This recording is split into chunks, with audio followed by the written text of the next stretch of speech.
কি কল পেয়েছিলাম আমরা, তো আমাদের হাওড়া কন্ট্রোল থেকে পেয়েছিলাম কল যখন পেয়েছিলাম তখন শুনেছিলাম যে সিলিন্ডারে আগুন লেগেছে। আমরা ভেবেছিলাম সিলিন্ডার ব্লাস্ট করেছে হয়তো, কিন্তু এসে দেখলাম পরিস্থিতি অনেকটাই নর্মালাইজ।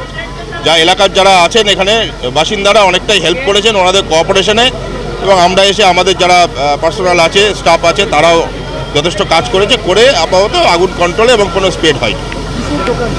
এটা বিরিয়ানির শপ ছিল। হ্যাঁ, বাইক একটা, সাথে একটা বাইক রাখা ছিল, দুটো বাইক রাখা ছিল। এখনো পর্যন্ত দুটো বাইকে আগুন লেগে গেছে, আগুনটা এসে লেগেছে, কোনো ইঞ্জুরি নেই। দুটো গাড়ি এসেছে।